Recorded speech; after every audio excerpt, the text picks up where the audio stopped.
Welcome to my YouTube channel. আশা করি তোমরা সবাই ভালো আছো। এর আগের ভিডিওগুলোতে আমি তোমাদের ক্লাস 11-এর বাংলা সিলেবাসে যা যা আছে আমি সেখান থেকে পড়ানোর সঙ্গে সঙ্গে আমি তোমাদের কোশ্চেন অ্যান্সারও কমপ্লিট করে দিয়েছি। এছাড়াও আমি ইংলিশেরও কোশ্চেন অ্যান্সার দিয়ে দিয়েছি। যারা দেখোনি তারা সেই ভিডিওগুলো দেখে নিতে পারো। এবার আমি তোমাদের আজকে হিস্ট্রি থেকে ফার্স্ট চ্যাপ্টার যে ইতিহাস চেতনা, সেখান থেকে আমি তোমাদের আজকে কোশ্চেন অ্যান্সার আলোচনা করে দিচ্ছি। তোমরা জানো যে তোমাদের পরীক্ষায় 3টে অধ্যায় আছে। তা প্রথম অধ্যায়টা একটু বড় আছে, তাই আমি তোমাদের পার্টে পার্টে আমি কোশ্চেন অ্যান্সার আলোচনা করে দেবো। আজকে আমি তোমাদের ফার্স্ট পার্ট আলোচনা করে দিচ্ছি।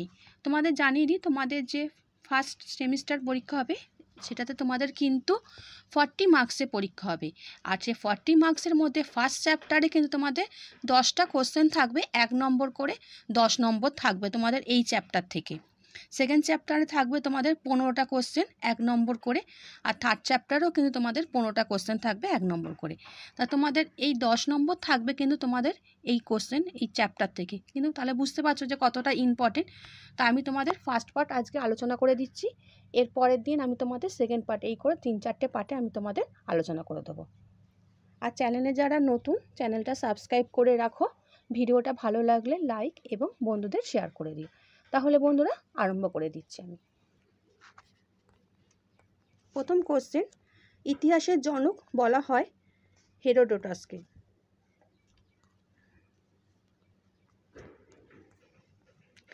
ইংরেজিতে প্রি হিস্ট্রি কথাটি প্রথম ব্যবহার করেন ড্যানিয়েল উইলসন। প্রাক ইতিহাসের প্রথম ব্যাখ্যা দেন হারবার্ট মার্কিউস। প্রাক ঐতিহাসিক যুগের ইতিহাসের প্রধান উপাদান হল জীবাশ্ম। দক্ষিণ ভারতে প্রস্তর যুগের পর আসে লৌহ যুগ। হিস্টোরিয়ার যে শব্দটি থেকে উদ্ভূত হয়েছে সেটি হলো গ্রিক। পৃথক ব্রোঞ্জ যুগের অস্তিত্ব ছিল ইউরোপে। ঐতিহাসিক তথ্য বলতে বোঝায় অতীতের নথিভুক্ত তথ্য। ইতিহাস রচনার মূল ভিত্তি হল লিখিত। বিশ্বের প্রাচীন শিলালিপিটির বয়স 5000 বছর। নেক্সট, এ পর্যন্ত সবচেয়ে পুরানো জীবাশ্মটি আবিষ্কার হয়েছে আফ্রিকায়।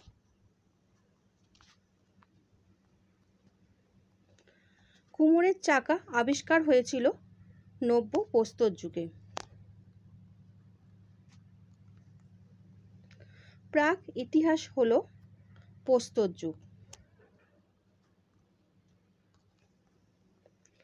প্রাক ইতিহাস যুগের সভ্যতার নিদর্শন হল হরপ্পা সভ্যতা। সিন্ধু উপত্যকায় লিপি ব্যবহার হয়েছে প্রায় 4500 বছর আগে। রাজতরঙ্গিনী গ্রন্থটি থেকে কোন অঞ্চলের ইতিহাস জানা যায়? এটা হবে কাশ্মীর। প্রাচীন ভারতের প্রচলিত সময় সংক্রান্ত ধারণাটি হল চক্রাকার কাল।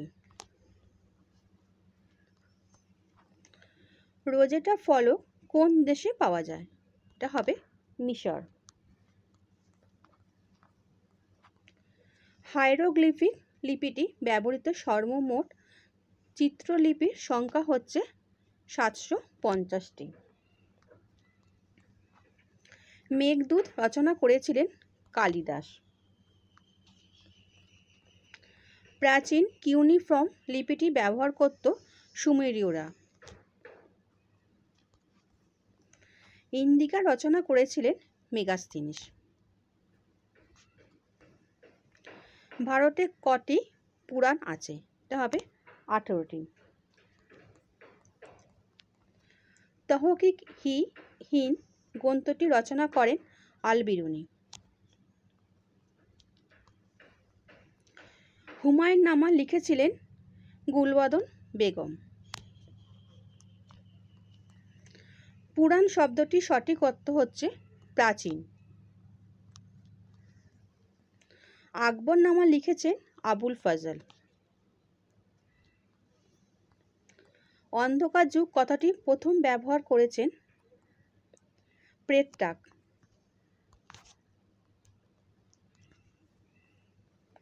বাবরনামা গ্রন্থ রচনা করেন বাবর। ইতিহাসের দ্বিতীয় ভাগের নাম হচ্ছে মধ্যযুগ। আচ্ছা বন্ধুরা, আশা করি তোমরা আজকের এই প্রশ্নগুলো বুঝতে পেরেছো। চ্যানেলের সঙ্গে যুক্ত থাকো। আমি তোমাদের এই ফার্স্ট চ্যাপ্টার থেকে 3-4টে পার্টে কিন্তু আমি তোমাদের কোশ্চেন আনসার আলোচনা করে দেবো। তারপরে সেকেন্ড আর থার্ড দুটোই তো চ্যাপ্টার আর বাকি থাকবে, সেগুলো আমি তোমাদের আলোচনা করে দেবো। আচ্ছা বন্ধুরা, ভালো থেকো।